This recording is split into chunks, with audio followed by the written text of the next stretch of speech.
Pray Together 말씀을 함께 인사하겠습니다. 두 사람이 땅에서 합심하여 무엇이든지 구하면 하늘에 계신 내 아버지께서 그들을 위하여 이루게 하시리라. 두세 사람이 내 이름으로 모인 곳에는 나도 그들 중에 있느니라. 아멘. 어제는 믿음이 약해진 야곱을 향해서 하나님께서 그 자리에서 일어나서 하나님을 처음 만났던 그 베델, 하나님의 약속을 받았던 그 베델로 올라가서 다시 믿음의 또 제단을 쌓으라 라고 하는 그런 회복의 말씀이었다면, 오늘은 회개에 대한 말씀입니다. 야곱은 일어나서 베델로 올라가 제단을 쌓으라는 하나님의 말씀에 순종하기로 마음을 먹습니다. 그리고 자신의 가족들에게도 그 하나님의 그 말씀을 전하죠. 그리고 자신이 그렇게 해야 되겠다, 그렇게 가족들에게 얘기를 합니다. 그러니까 오늘 본문은 야곱이 베델로 올라가기 전에 먼저 해야 될 일이 있다라고 하는 것을 우리에게 보여줍니다. 2절에 보니까 야곱이 이에 자기 집안 사람과 자기와 함께한 모든 자에게 이르되 너희 중에 있는 이방 신상들을 버리고 자신을 정결하게 하고 너희들의 의복을 바꾸어 입으라. 그러니까 야곱은 자신뿐만 아니라 자신의 가족들, 그리고 자신과 함께한 모든 사람들에게 이방 신상들을 버리고, 가지고 있는 이방 신상들이 다 있었는데 그것들을 버리고 또 정결하게 하고 의복을 바꿔 입으라고 말합니다. 말씀을 잘 보시면 이 일은 하나님께서 야곱에게 따로 명령하신 일이 아니었어요. 야곱이 스스로 한 일이었습니다. 그러니까 야곱 스스로의 회개라고 볼 수가 있는 거죠. 그러니까 회개는 우리가 아는 대로 돌이키는 거잖아요. 방향을 바꾸는 겁니다. 이대로 살면 안 되겠다 라고 해서 하나님께로 방향을 바꾸어서 그렇게 가는 것이 이제 회개인데, 그러니까 야곱은 지금 서 있는 자리에서 이렇게 계속 살면 안 되겠구나 라고 하는 그런 위기의식을 가지고 하나님께서 베델로 올라가라고 하셨을 때에 그쪽으로 방향을 바꾸어서 가려고 하는 그런 또 찰나에 하나님 앞에 회개를 하는 그런 모습을 우리에게 보여주고 있습니다. 야곱과 가족들, 그리고 함께 있었던 사람들은 그동안 세겜에 살면서 알게 모르게 이방신을 믿고 섬겼습니다. 그렇죠? 그러니까 도덕적으로나 또 영적으로 정결하지 못했고요. 또 의복을 바꿔 입으라라고 하는 그 말은 바로 세속적이었다라고 하는 것을 상징을 합니다. 그러니까 야곱은 이 모든 것을 다 버리고 또 바꾸고, 그래서 방향을 틀어서 베델로 올라가야 했습니다. 그러니까 이게 먼저 선행이 되어야 했다라고 하는 거죠. 그것이 바로 회개였습니다. 예수님께서도 공생애를 시작하면서 외친 첫 말씀이 여러분 떠올려 보시면 이 말씀이었어요. 하나님 나라가 가까웠으니 뭐하고? 오늘은 회개라고만 얘기하시면 답 정답입니다. 회개하고 복음을 믿으라, 이 말씀이었어요. 그러니까 복음을 믿기 위해서는 온전한 회개가 같이 동반돼야 된다는 말씀이었어요. 그러니까 세례 요한도 세례를 받으러 나오는 많은 사람들에게 회개하라고 했어요. 먼저 너희가 정말 이 회개의 세례를 받고 싶으면 너희들의 삶을 바꿔야 된다. 그러면서 구체적으로 세리들에게는 뭐라고 얘기했냐면 부과된 것 외에는 더 세금을 거두지 말라. 그리고 군인들에게는 사람들에게서 강탈하지 말고 거짓으로 사람들을 고발하지 말고 너희들의 받는 급료를 족한 줄로 알라. 그러니까 군인들도 자기가 받은 급료 외에 더 사람들한테 막 뜯어내는 거죠. 그러니까 그런 못된 삶을 살았던 겁니다. 그런 삶을 세례 요한이 바꾸라는 거예요. 회개하라는 겁니다. 삶에 거짓되고 오염된 모든 것을 버리고 그 바꿈을 통해서 옛사람이 아니라 새사람으로 살아가야 된다. 이것이 이제 회개인데, 예수님을 만났던 삭개오도 마찬가지로 자신의 삶을 회개하죠. 그래서 자신의 그동안 사람들에게 잘못한 거 있으면 몇 배로 갚아주고 그렇게 하겠습니다라고 하는 결단을 하게 됩니다. 그러면서 구체적인 삶의 변화를 가져오게 되는 거죠. 성도 여러분, 회개한다라고 하는, 여러분들 회개 많이 하셨죠? 지금도 하고 계시잖아요. 네. 회개는 정말 하나님의 선물입니다. 회개도. 네. 회개하고자 하는 이 마음 또한 하나님께서 주신 너무나도 귀한 선물인 것을 깨닫게 됩니다. 너무나도 귀한 마음입니다. 왜냐하면 회개는 다시 은혜의 문에 들어갈 수 있는 너무 중요한 열쇠가 되기 때문에 그렇습니다. 네. 우리에게 있어야 될 회개는 무엇이 돼야 될까? 오늘 야곱은 사람들에게 너희들이 가지고 있는 이방 신상들을 다 버리라 그랬습니다. 그리고 자신을 정결하게 하라 그랬고 의복을 바꿔 입으라고 말했는데 오늘날 우리들이 회개해야 될 것들은 뭐가 있을까? 특별히 우상들은 뭐가 있을까? 세상을 돌아보면 우상들로 가득 차 있죠. 눈에 보이시나요? 그냥 섞어 사시나요? 우상들로 가득 차 있습니다. 우상이 다른 게 아니라 하나님을 인정하지 않는 거예요. 하나님보다 하나님 자리에 그 많은 것들이 있는 거예요. 그런 것들이 다 우상인 거고 그것들을 우리도 알게 모르게 따르고 마음에 의지하고 그러고 있는 거예요.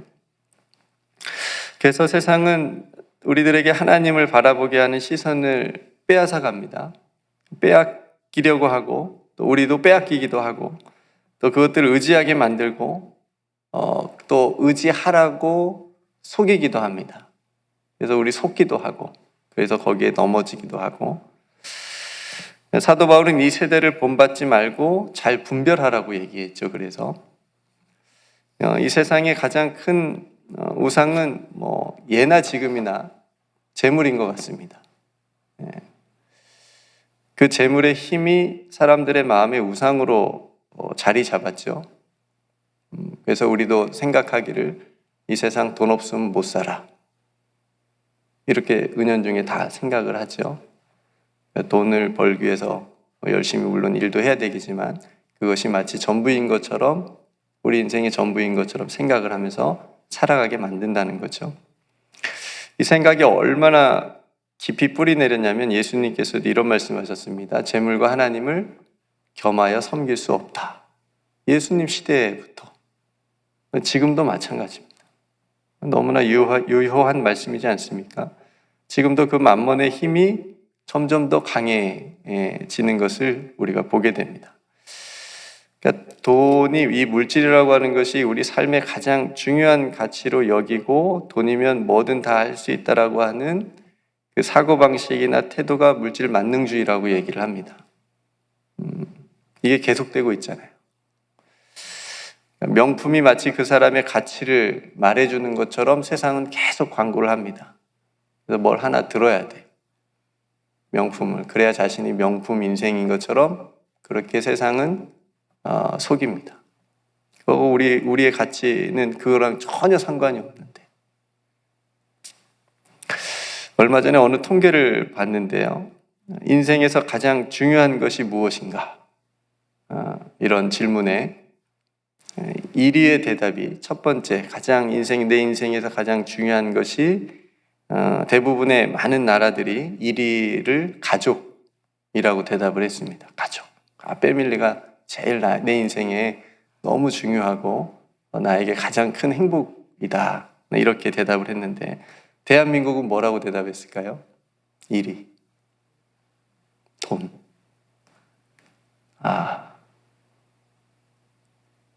그러니까 이 정도면 정말 물질이 우상이 된 거 아니에요? 네. 돈이 가족보다 중요하고 돈이 자기의 건강보다 중요하고 이렇게 생각할 수도 있겠어요. 돈이 있어야 건강 치료받지. 다 돈으로 생각하는 거예요. 돈이 있어야 가족들 잘 먹여 살리지. 이건 완전히 거꾸로 된 생각입니다. 돈이 우상이 된 생각이에요. 돈뿐만 아니라 혹여 우리 삶에 들어와서 내 마음에 들어와서 의식적으로든 무의식적으로든 하나님보다 더 의지하게 만들어 놓은 것들이 더 있을 수도 있겠죠. 그런 것들이 무엇이 있을까를 정말 진지하고 깊게 생각하고 그래서 그것들을 다 이방 신상을 버리듯 우리 안에서 삶에서 버려야 된다라고 하는 내 마음과 내 생각을 말씀과 기도 외에 더 사로잡고 있는 것들이 있다면 그런 것들이 다 하나의 우상들이라고 할 수가 있죠. 그래서 하나님 외에는 모든 것이 다 우상이 될 수 있습니다. 그런 위험성이 있어요. 그러니까 원래는 우상이 될 수 없는 것들인데 우리가 스스로 우상을 만든 겁니다. 재물도 그렇고 가족도 그렇고 자식들도 그렇고 심지어 교회도조차도 그렇습니다. 왜냐하면 이것들을 이용해서 우리 자신을 하나님보다 높이려는 순간 그것이 우상이 되기 때문에 그렇습니다.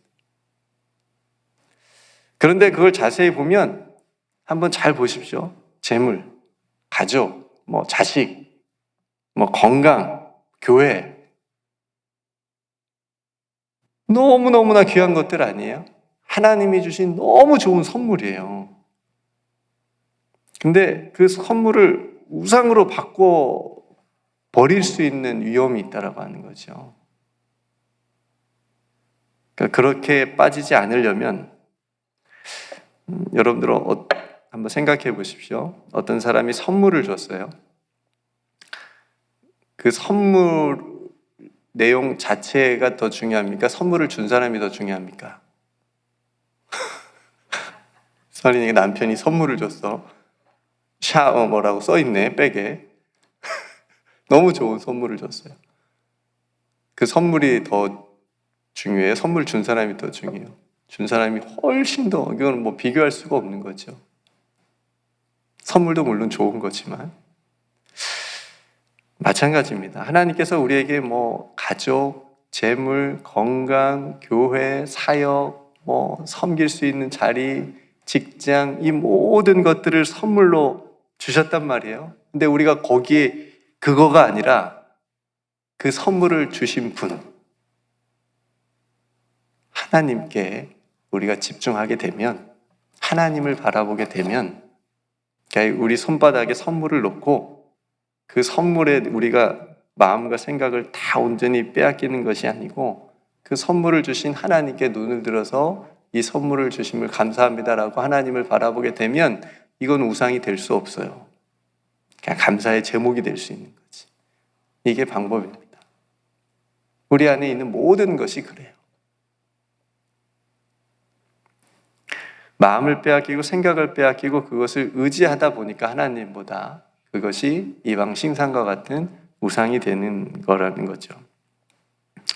오늘 야곱이 그렇게 가족들에게 이방 신상을 버리고 정결하게 하고 의복을 바꾸자 라고 회개를 말할 때 야곱의 가족들이 어떻게 반응을 했습니까? 4절에 보니까 그들이 자기 손에 있는 모든 이방 신상들과 자기 귀에 있는 귀걸이들을 야곱에게 주는지라. 그죠? 그렇게 이방 신상들을 하나님 믿으면서도 섬겼다는 거예요. 하나님도 분명히 믿었을 거예요. 믿는다고 고백했을 거고. 그럼에도 불구하고 이방 신상들도 동일하게 믿고 똑같이 그런 모든 것을 야곱에게 주어서 야곱이 세겜 상수리 나무 아래 묻었습니다. 이제 베델로 올라갈 준비가 됐습니다. 야곱이 이렇게 베델로 출발했을 때 하나님께서 야곱의 가족들을 지켜주셨어요. 추격하는 자가 없도록 보호하여 주셨어요. 사는 겁니다. 여러분, 하나님께 돌아가고 하나님께 회개할 때에 우리는 살 수 있음을 믿습니다. 하나님께서 우리를 보호하시고 지켜주실 줄로 믿습니다. 이 아침에 우리의 마음속에 숨어있는 우상들은 뭐가 있는지, 내 삶에 들어와서 딱하니 신상으로 자리 잡고 있는 그런 것들은 무엇이 있는지 그거를 찾고 그것을 내버리고 다시 하나님을 내 마음의 중심에 두고 우리 자신을 말씀으로 다시 정결하게 하고 세속의 옷을 입고 있다면, 세상적인 그 옷을 입고 있다면 그 세속의 옷을 벗고 예수 그리스도로 다시 옷 입고 참된 제단을 쌓는 예배드리는 그 영적인 베델로 우리 모두가 다시 올라가는 발걸음이 되기를 주님의 이름으로 축복합니다. 하나님께서 그런 우리들을 회복시켜 주시고 지켜주시고 또 보호하시며 다시 믿음의 풍성한 삶으로 인도하여 주실 줄로 믿습니다. 그 은혜가 오늘 이 아침 저와 여러분들의 삶에 가득하기를 주님의 이름으로 축복합니다. 함께 기도하겠습니다. 참 좋으신 아버지 하나님, 오늘 야곱이 베델로 올라가기 전에 해야 될 일이 있었습니다. 그것은 회개였습니다. 그래서 이방 신상들을 버리고 정결하게 하고 의복을 바꾸어 입었습니다. 하나님, 혹 우리들의 삶에도 우리가 알게 모르게 마음에 더 하나님보다 의지하고 또 붙잡고 있었던 이방 신상들과 같은 것들이 있다면 그런 우상들을 다 버리게 하여 주옵소서, 찾아내게 하여 주옵소서, 그것들을 하나님 앞에 다 내려놓게 하시고, 그래서 하나님께서 다시 우리로 하여금 새롭게 온전히 하나님만을 믿고 의지하며 섬기는 그런 삶이 되게 하여 주옵소서. 돈이 우상이 되고 수많은 것들이 하나님의 자리를 차지하고 있는 이 세상에서 온전히 하나님을 믿는 믿음이 얼마나 큰 것인지도, 능력이 있는 것인지를 세상에 보여줄 수 있는 우리 모든 성도들의 믿음의 삶이 되게 하여 주옵소서. 하나님, 우리 자신을 말씀과 기도로 늘 정결할 수 있도록 주님 인도해 주시고, 하나님, 우리들의 입고 있는 옷들이 세상에 보여지고 싶은 그런 세속적인 옷들이 아니라 온전히 예수 그리스도로 다시 옷 입고 예수님께서 가신 그 길을 우리들도 함께 따라갈 수 있는 그런 믿음의 삶이 또한 되게 하여 주시옵소서. 하나님, 우리가 정말 참으로 회개할 때에 아버지 하나님, 우리의 영혼이 다시 살게 되는 줄로 믿습니다. 하나님께서 우리의 영혼을 지켜주시고 보호하여 주시고 함께하여 주실 줄로 믿습니다. 오늘도 사랑하는 성도들, 그리고 가정, 직장, 또 우리 교회, 이 모든 것들이 하나님께서 우리에게 주신 너무나도 좋은 선물들인데, 하나님 이 선물 주신 것을 감사하고 하나님께 온전히 또 의지하고 하나님 바라보며 살아갈 수 있는 오늘 하루 되게 하여 주시옵소서. 우리 사랑하는 성도들에게 평화의 마음을 허락하여 주시옵시고, 또 몸이 연약한 성도들 또 강건하여질 수 있도록 오늘 하루도 어루만져 주시고 치유하여 주시옵소서. 하나님 앞에 또 간절히 기도하는 기도의 제목이 있는 성도들, 하나님 그 기도에 귀 기울여 주시옵시고 하나님의 선하신 뜻 가운데 인도함을 받게 하여 주시옵소서. 오늘도 우리의 모든 것 주님께 감사드리고 사랑이 많으신 예수님의 이름으로 간절히 기도드리옵나이다. 아멘.